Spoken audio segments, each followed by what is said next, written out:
Hello, and welcome back to Man Enough. I'm Justin Baldoni here with the incredible Liz Plank, Jamie Heath, and the one and only, my dear friend, Mr. Jay Shetty. Dude, we're finally doing this. We're doing it. Thank you for having me, guys. Have you ever been on a podcast before? I've never been on a podcast with three co-hosts before. So this is not your So this is special. Podcast. This is very special. I just wanted this to be your first podcast ever, but He's never been on any podcast. This is the first time I've been on a podcast which has such a beautiful, clear purpose to help people redefine who they want to be in the world. And so it is the first time. And it's the first time that I'm being interviewed by Justin. I've had him on the podcast before, which has been really special. It's the first time we're meeting. Indeed. And Liz, I've been a huge fan of for like the last 5 years. I've just been name dropping all her video names since we met. And I'm so grateful to get to meet you today, Jamie. So Indeed. Thank you for having me. Thanks for being here. God, Jay, you're just special. You're a special man. It's like you meet people that you know were sent by God with a purpose to just like make it a little better. And you're one of those people. You are a best-selling author. You are a former monk and a purpose coach. You're the host of an incredibly popular podcast, On Purpose, speaking of purpose, which has more than 64 million downloads. Your YouTube videos have been streamed 2 billion times. That's like a third of the planet. And I hope you find success. Maybe one day you can be on a podcast. When you finished your studies, you turned down jobs in the business world to go live in India and become a full-time monk. That inspired your book, Think Like a Monk. It came out in September 2020 during this pandemic, and I know you've talked about it so much. Hopefully we will get to talk about it and so many more other things.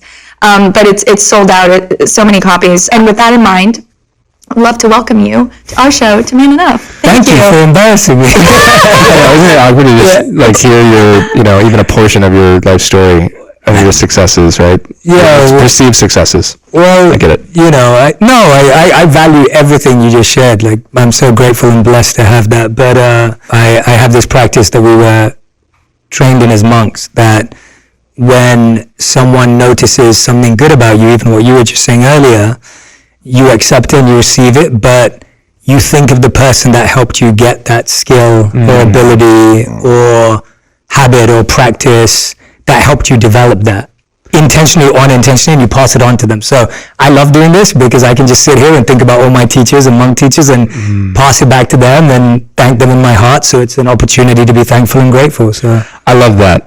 You've been on the podcast for 35 seconds and you've already dropped something that's helpful to me. Because I have a hard time accepting compliments. I just have a hard time with it. And I love that I can accept it and thank somebody. I can do that. yeah, it's simple. I can do that because I stand on the shoulder of giants, right? I appreciate that. All right. All right. Thank you. And I noticed too before, I hope you don't mind me pointing this out, before we started, I saw you, I looked over you and your eyes were closed and you just took like 30, 50, 60 seconds. Is that something that you learned during your Monastery? What? Monastery? During your time in During monastery? your time being Yeah, it was the idea of using any opportunity before you begin something. You're setting your intention for service. So before you begin anything in the day, whether it's eating or even sleeping or spending time with someone, we literally are serving humanity through Justin and all of you and the incredible work that Man Enough does. So to just set your intention and be like, okay, let me get out of my own way. Let me be a channel. Let me serve. Let me, not. So it's not really a prayer. It's a prayer. You could call it a prayer. Absolutely. Yeah, you could call it a prayer. But the clear thing is you're setting your intention for service. Yeah, so a prayer to be of service. Absolutely. So I'd like to start by asking you, when was a time where you just didn't feel like you were man enough? I'd probably say my whole life. Like it feels like such a real thing, because when I was growing up as a young boy, I was overweight and I was one of the few ethnic minorities in my area. And so I was bullied at primary school, and I'd always be picked on or the mick taken out of, whether it was racism or whether it was about my weight or body image and all of those kind of issues. And I actually didn't take it that personally, because I'd go home and my mom loved me a lot. Oh. And so I feel like I was literally raised by my mom, and that's one of the reasons why I never felt man enough, because my mother was the most involved parent. My dad was very much aloof, let me make my decisions, failures, choices, but my mother was always there. My mother taught me how to shave my face. She taught me my skincare routine. She taught, like, my mother was like the first person to teach me a lot of what people's dads usually teach them. And that wasn't because my dad was a bad father, it's just that was his style, and we have a great friendship now. But with my mom, she was the one involved, so I never felt man enough because I didn't have a man teaching me man things, or however you want to put it. I was always surrounded by my mother, my sister, and powerful women in my life. And I wasn't really exposed to alpha males or any of those figures. So how's that manifest? Like, do people call you mama's boy? Did they call you names? Yeah, all of it. I remember when someone would pick on me at school, I'd go tell my mom, then my mom would come to school to, like, you know, like, be like, why are you treating my son like this? And that's like the worst nightmare for a kid, right? It's like everyone in the school is like, oh gosh, it's Jay's mom again. You know, my mom can be pretty protective of me, especially when I was younger. And so she'd get right in there with the headmistress's office or the dean's office and just be like, can't have this happen. And then everyone would find out, and then everyone would laugh at you more. And so I think it ended up, I actually think it just made me more of who I am today. But when I went to high school, I started to crave more male attention. So going from that, I then went to an all-boys school. Oh, wow. So I went to an all-boys school from the age of 11 to 18.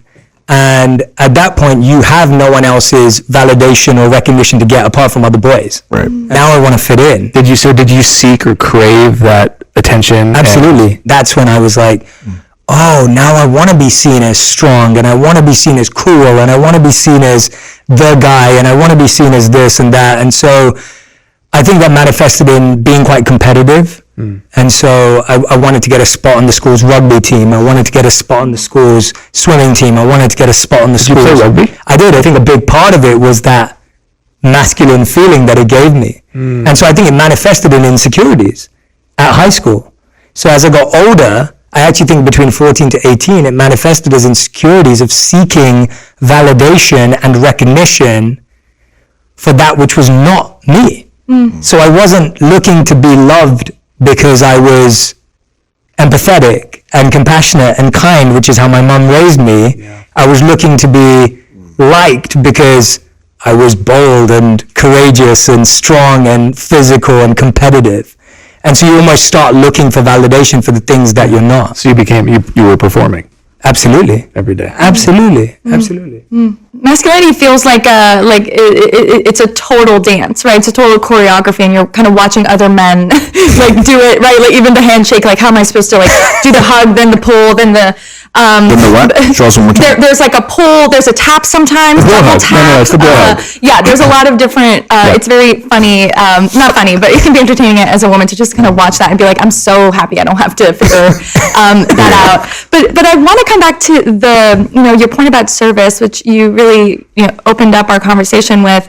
I feel like we overemphasize service for women, right? That you are at the service of the people around you, and that's your value in the world. And we kind of underemphasize service for men. And it seems like for you, finding service as purpose was really a very meaningful part of your identity. I'm wondering how you see, us being able to make that connection. What does service look like for men, and how is it tied to masculinity? Yeah, I saw, what I was saying was I saw my mother's sacrifice growing up.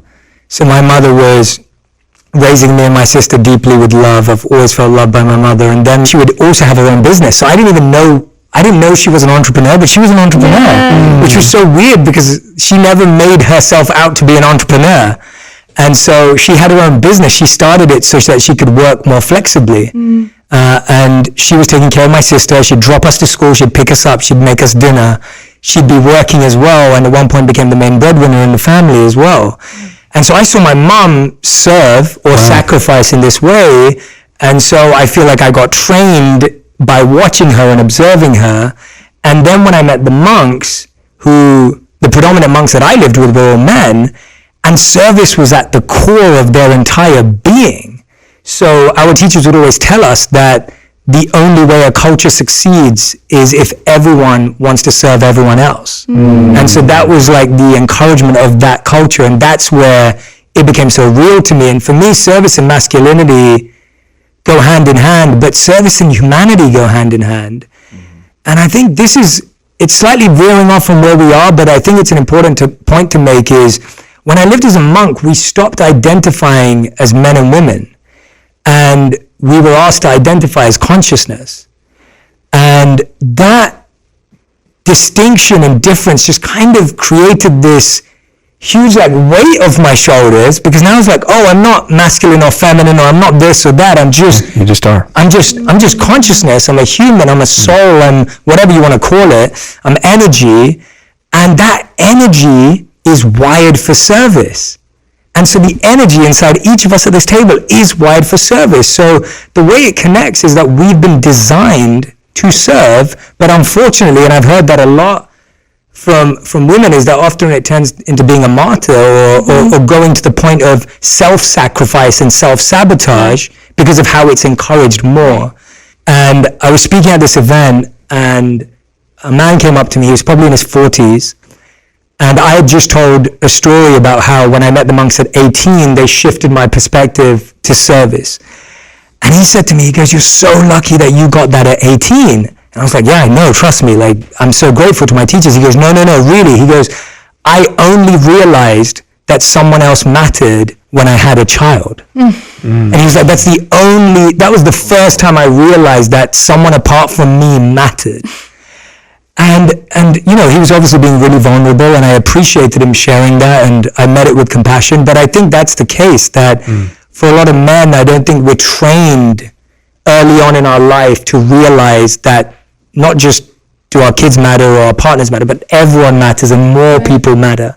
Well, you're rewarded if you don't, right? Yes. Like on the rugby team, you know, sort of the culture you're describing, where you get rewarded if you are individualistic, competitive, and, you know, have this kind of attitude. And again, for women, it's the opposite. We get heavily punished when we take on those characteristics. That's true. Yeah, but that ungendering is so interesting, right? That happened, and that surplus of energy that you felt is something that we could all access, right? If we weren't weighed down by these gender stereotypes. It's like the freedom, right? Yeah. So you're saying that you had sight, you had knowledge growing up by your mother, and you kind of held that to yourself. I gave it up because I saw it as less than. So it's not even that I held it back. I gave it up and substituted it. You traded it in for your man card. Correct, for this toxicity, which then obviously encouraged more people to go down that path.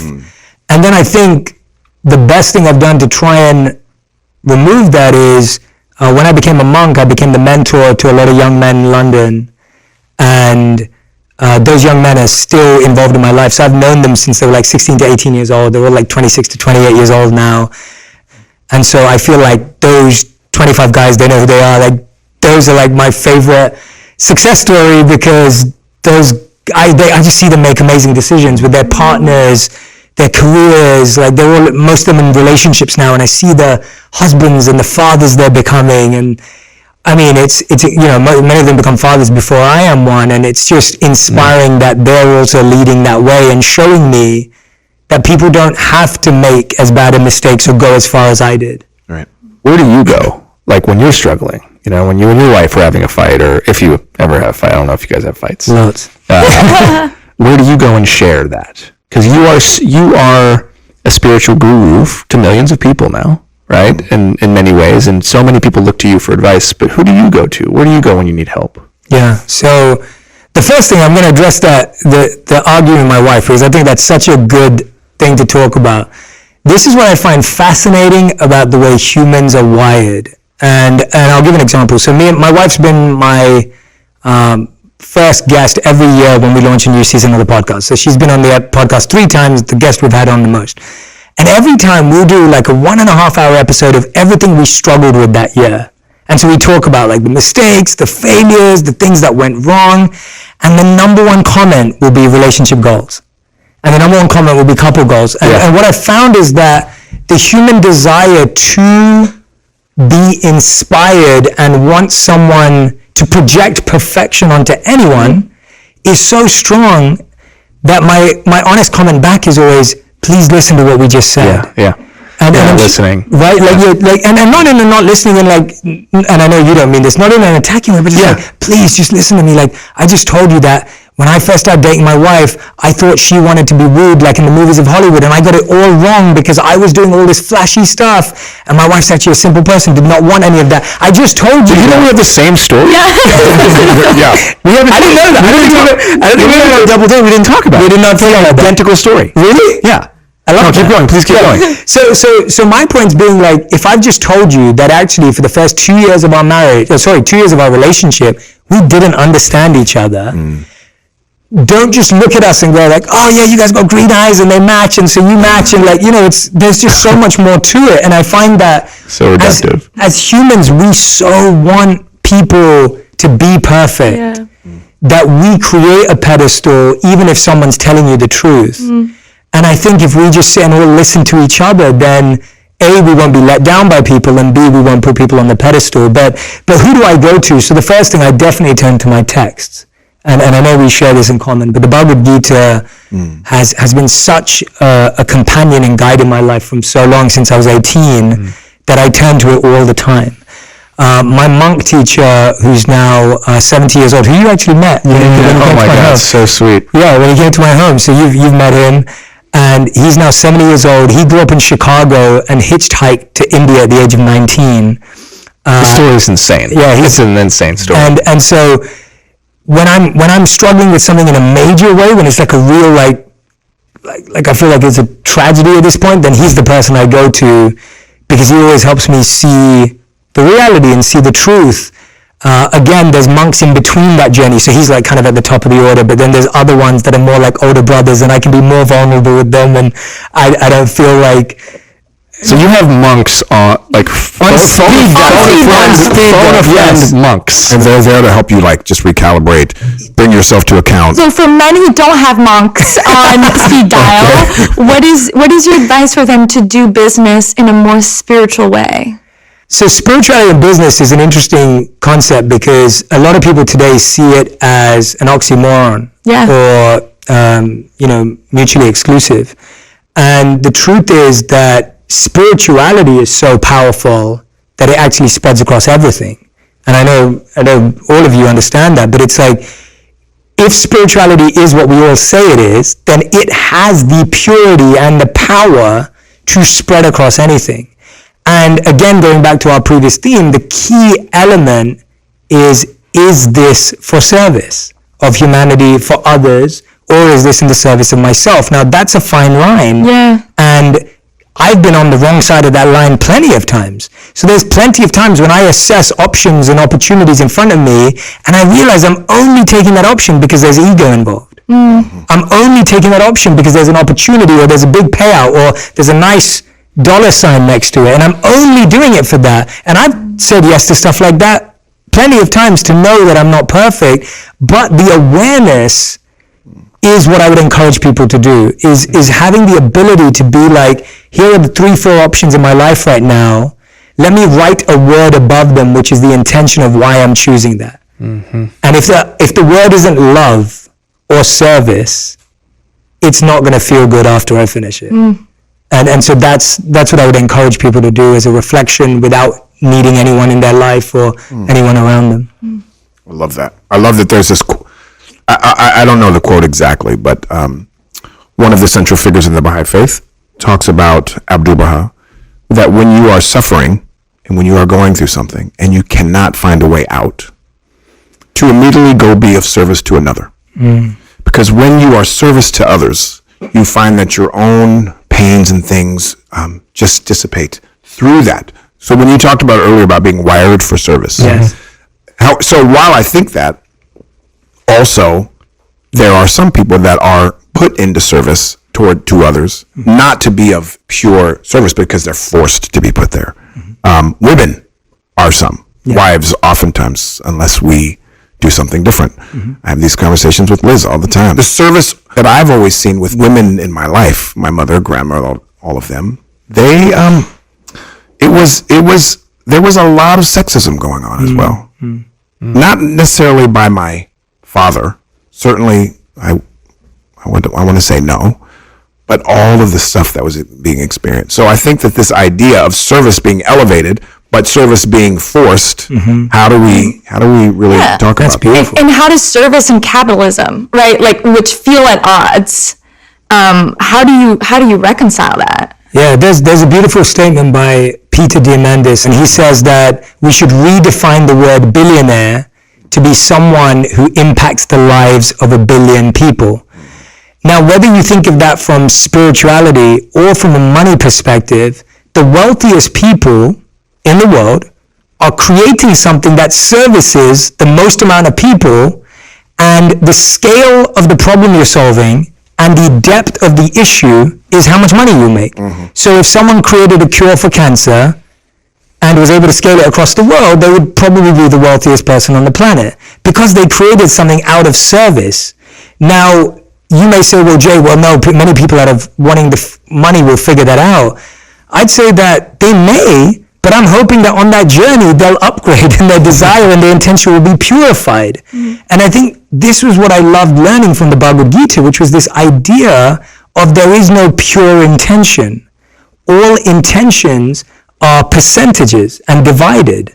So when you first start something, you may have a 70% pure intention, but there's 30% of ego in that. Or when you start, it's probably the other way around, 25% good intention and 75% of ego, but it's purified in the process. So even if you look at people who've set out their lives, and I work with many of them who set out at the beginning of their lives to become wealthy and famous, when they became wealthy and famous, they then realized that wasn't the point, and they were purified in the process of achieving their goal.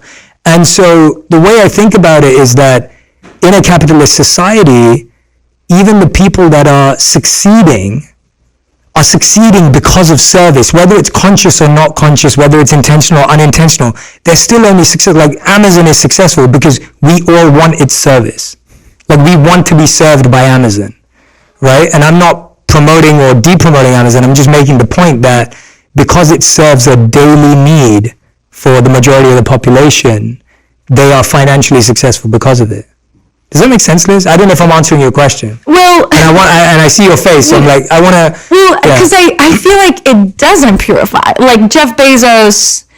actually, I don't care about pissing off Jeff Bezos. I'm doing it with love.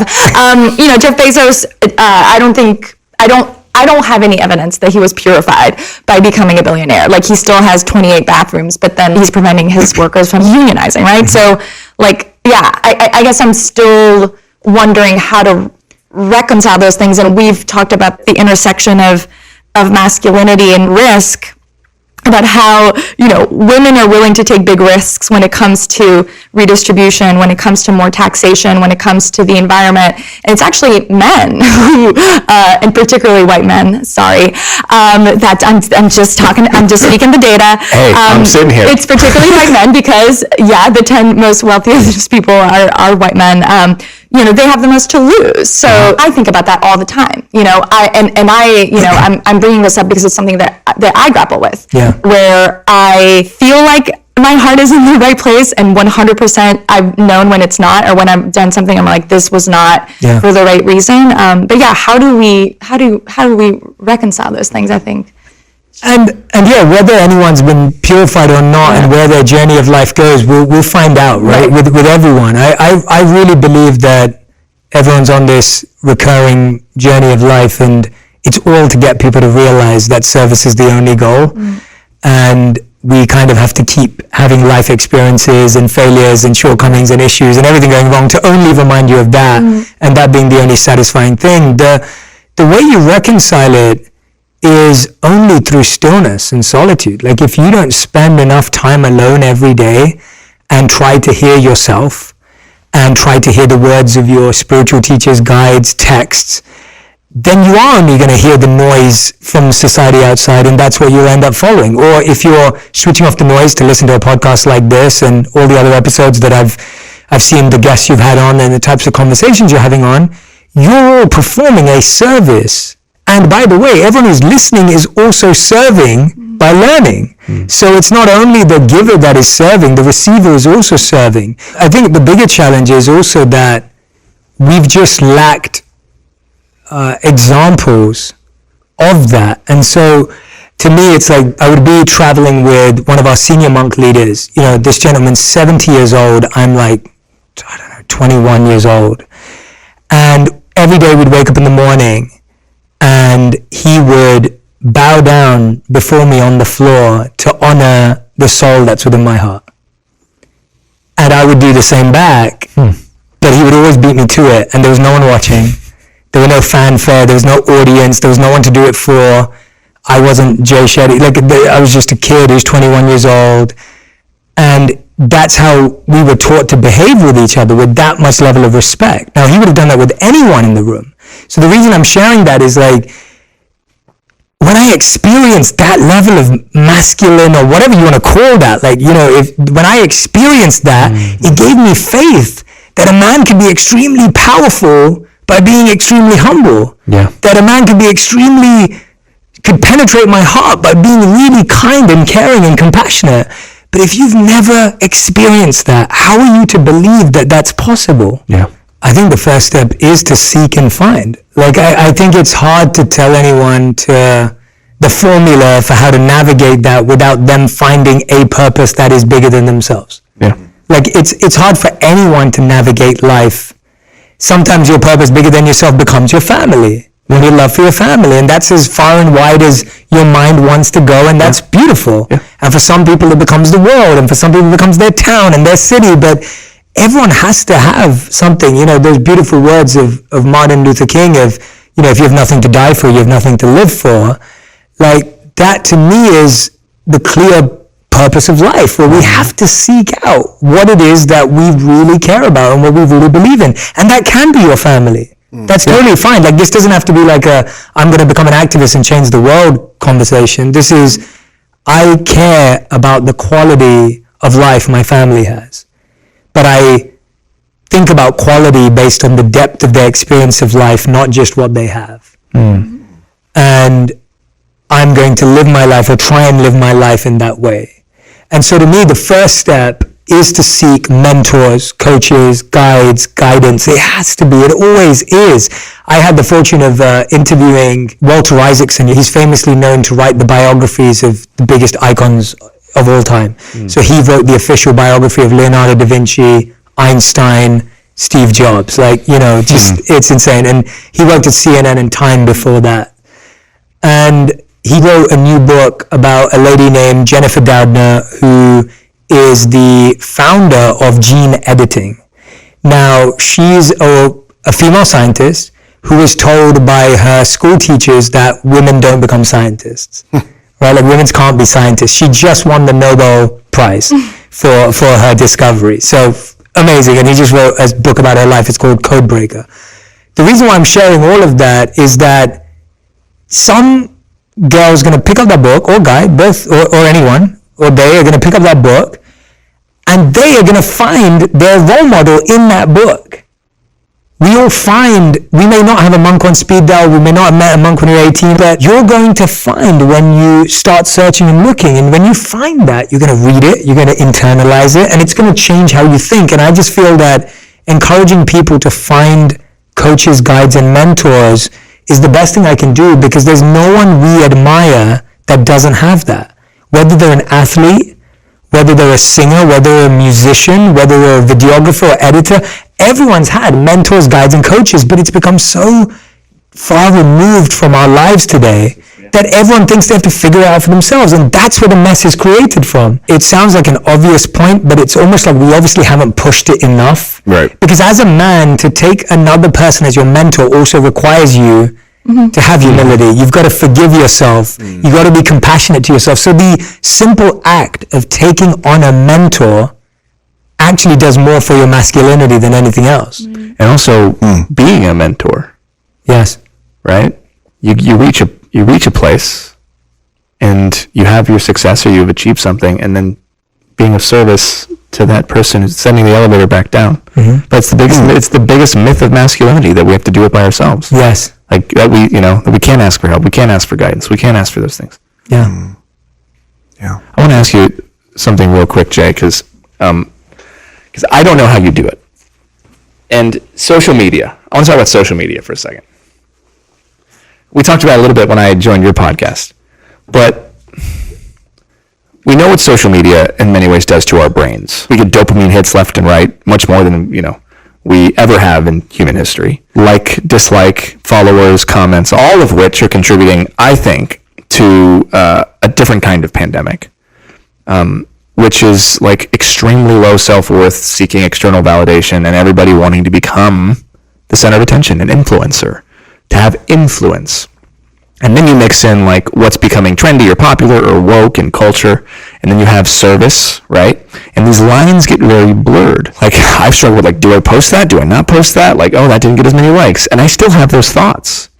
And I just imagine 15-year-olds and 12-year-olds now that are getting social media and all of these things. And I remember watching this, like, I swear she was 8 years old. She was by herself in a CVS doing a TikTok holding the phone by herself, and I was really confused, and I looked at that and my heart broke just thinking about the performative aspect of what social media does.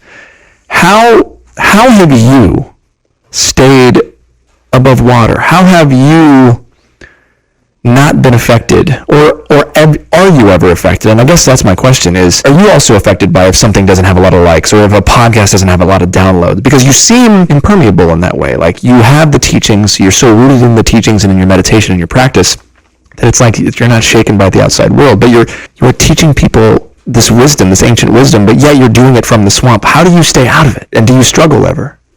You fall in, and you fall in again. All the time. Social media was my last resort to try and share a message that I deeply believed the world needed. And so if I had it my way, I would never have taken to social media. I would have done it through one of these official channels that wouldn't give me a chance. And I think people don't think that. People think, oh yeah, you joined social media because you want to get it's like, I joined social media because I didn't know any other way to spread the message. So going back to mistakes on social media or failures, I've fallen into it so many times that I fall into on a daily basis. If your life revolves around serving through social media, you have to become phenomenal at social media strategy. You can't separate the two. You have to. The problem is when the strategy overtakes the sincerity. Mm-hmm. The problem is when the strategy overtakes the creativity or overshadows the creativity. The problem is when the strategy just becomes a game and now you're just living in this fake world you've created. Yeah. And that's the problem. When you just look at the likes and you don't look at the comments, when you look at the views but you don't look at the engagement, and when I say engagement, I mean the depth of it. What are people saying? How are they feeling? That's what humanizes it again for me. So that's what I'm holding on to, is the humanizing of it, of seeing like, how is this genuinely having a human impact, not a data impact? And I think that's where our mindset as strategists versus spiritualists goes, is as a strategist, you're meant to think data, but as a spiritualist, you're meant to think depth. And so you can't let data overshadow depth. And what I love about algorithms is that they always keep you humble. You will never beat the algorithm. It will always keep you humble. So if you're actually doing it for likes and love and hearts, you will give up.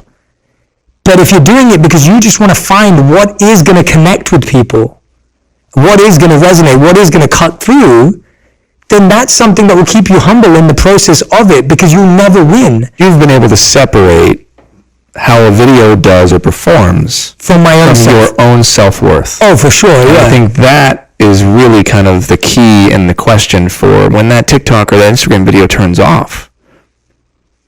They're left with themselves. Yeah. And, one of the things you teach is being with yourself. But if they don't know how to be with themselves, so I guess this is an opportunity. I'm asking you to to talk to them if someone's listening right now who's struggling with that, because I have struggled with it, especially from a service perspective. Like, I'm here to be of service. Why am I making this? Why do I care? Why should I care? I don't care. Do I care? I do care. I care too much.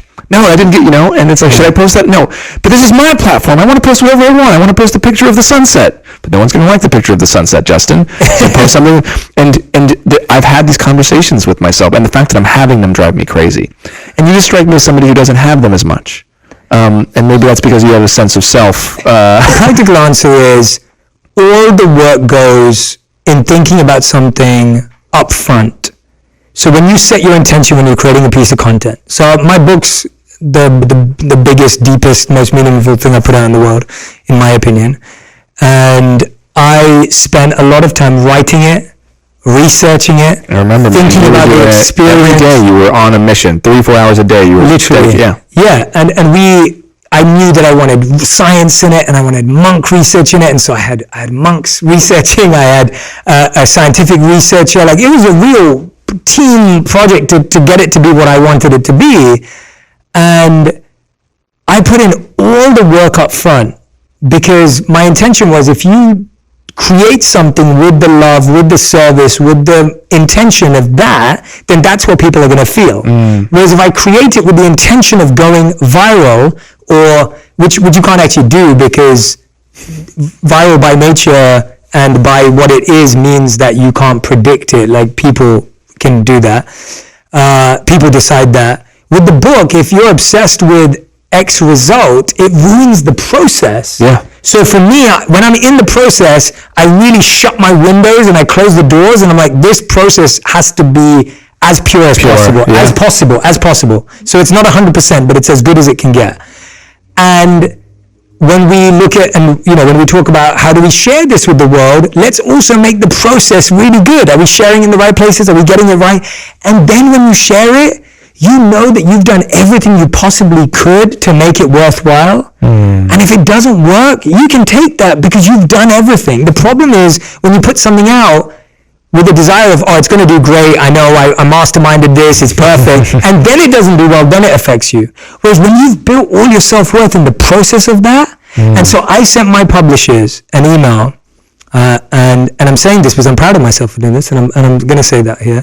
I sent them an email the day before the book came out, and we had no idea what was going to happen or anything, and I said, I just want to thank you for this process. It's been the best process I've ever had. I love you guys. It's been amazing. You've been the best team I've ever worked with. I really appreciate you, from the editor down to the fact checker, down to this, whatever, everyone on the team. And I just want you to know I'm already proud of what we've achieved. And I sent that email off to them. And I remember the president of the company that I work with, he replied to me, he goes, Joe, we never get one of these emails the day before the book comes out.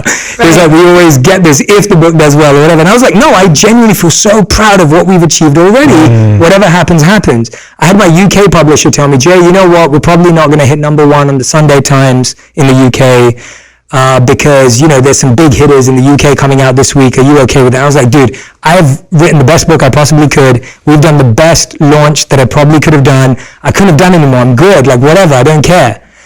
And it's like, to me, that's the only way to not care, is that you put all your heart into the creation. So that's the practical answer. Wow. The philosophical answer and the more spiritual answer is, I'm flawed. I do seek validation in what people think of me. I do get upset if someone doesn't like my videos and like someone else's. And I forgive myself, I'm compassionate, and I start over again. Like, that's just the real answer. Like, that's just the truth. I love that. I mess up, I fall down. I get that I do get worried about, will I be relevant next year? I do get worried about, will people care about me? I do get worried about, have I said anything good on this podcast right now? Is there anything that I've said that is actually even worth this podcast? I do think about that, every time. I think about that every time I record a solo episode of my podcast. And I think about it all the time, but what do? I allow myself to feel that. I allow myself to experience it. I forgive myself for judging myself, and then I start again. And I start every day as if it was new. And my wife and I have this amazing ability, we both have it, is that we can go to sleep, forget the night before, and start again. And I think that my memory literally does that. I erase all of my failures and mistakes from the day before and just start afresh every day, because it's the only way I know to allow myself to have another go at it. Just the idea of allowing yourself to have some compassion for yourself.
And I think everyone who's sitting out there who's judging themselves, accept that you judge yourself, be compassionate, but then seek to redirect that energy. Whatever table you're at, and whoever's at that table, is what you judge yourself by. So when we heard that famous quote of you are the average of the 5 people you spend the most time with, actually what the truth is, your values become the average of the 5 people and their values. I love that. When we talked, you and I did like a pandemic check-in with like a man enough kind of check-in, and you had admitted that you were addicted to video games for a little bit. I was. And that was big. In the book, I talk about, an ongoing struggle I've had with porn since I was, a kid. And you said it caught you by surprise, that you were addicted. You found yourself like, taking all of this emotion and just playing video games, and hours would pass by. Yeah. I'm curious. Which one, by the way? So FIFA, NBA 2K. All right, I'm with you. 2K21, no, I have. And Assassin's Creed, which is really messed up. Wait. A monk? Playing Assassin's Creed, yes. Right. So I'm curious how bad they get, and what pulled you out, or is that still an ongoing thing that you're just struggling with a little bit, or is it Oh my gosh, so yeah, we just found out it was the pandemic.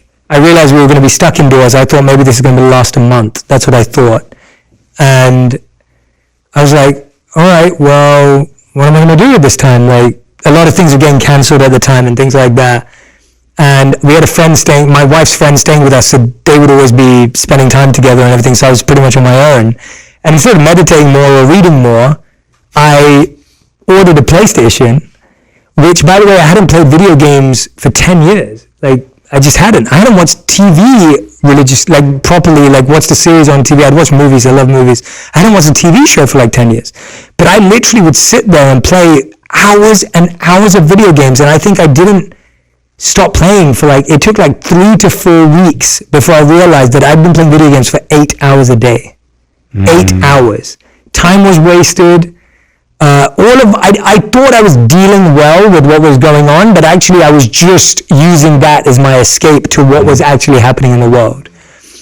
And I know it sounds stupid, it's video games, but it's not, it's terrible. I mean, when I would play Assassin's Creed, I would walk out there, my wife was just like, you look like you've just exited a war, are you okay? She would literally look at me like... Our camera crew's laughing. They're like, oh, I feel that. she was literally like, are you... she would see me come out of the room, I come out of the cave, she was like, are you okay? I don't think that game's good for you. I don't think that game's good for your energy.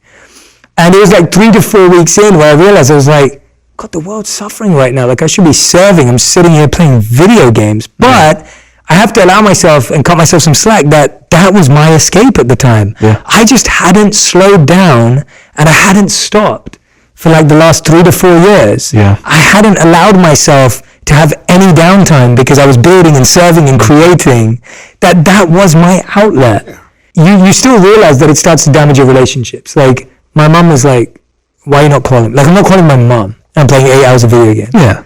I'm not calling my sister and I'm playing 8 hours of video games. I'm not spending time with my wife. It's kind of like anything that doesn't have moderation involved. Yeah, totally. Then it's toxic, right? You drink too much water and then it's toxic. My therapist put it this way: if it's fine, it's acceptable behavior if you're doing it, and afterwards you don't feel any shame. Yes, right. Yes. But if you feel bad.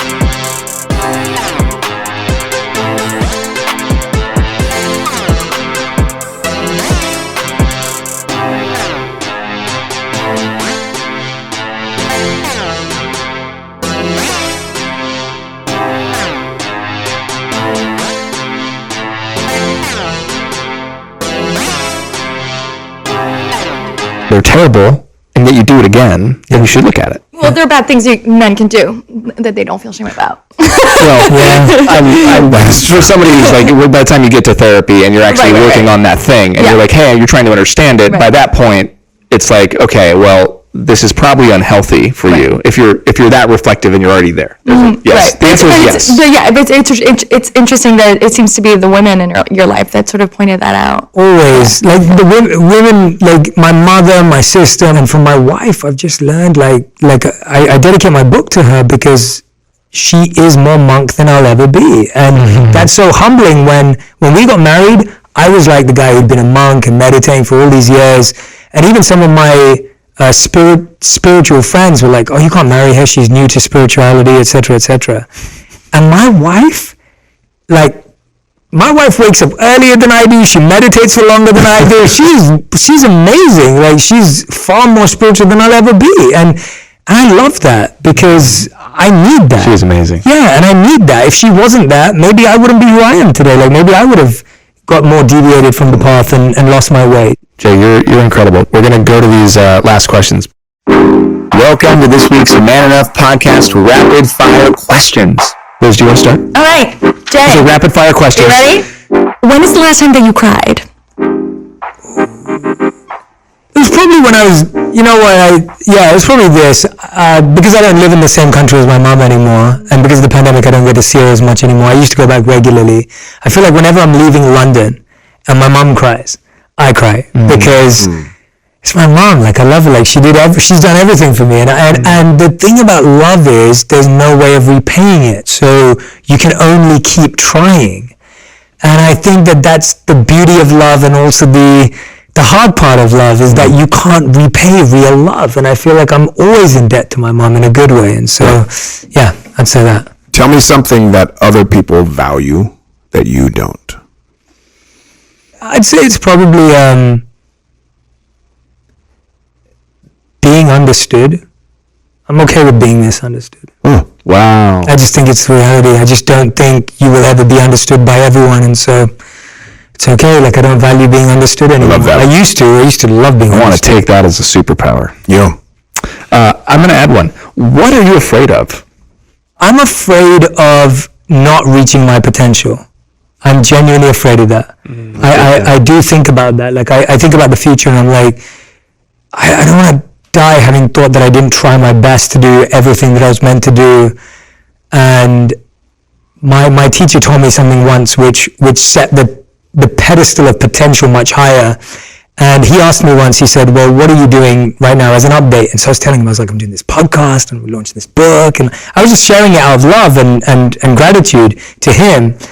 And he said to me, he goes, for all of these things that you're doing, I have no expectation, but I simply demand the purity of your heart. And I was just like, oh, that's a lot harder. and that's my biggest fear, that I don't live up to that, because I feel like I would have wasted all the love that he's given me over the years, and the amount of investment that these teachers have put into a random kid from London who is on his way to do all the stupid things that people do, and they've loved me through so much, and it upsets me to think that I mess it up. So yeah.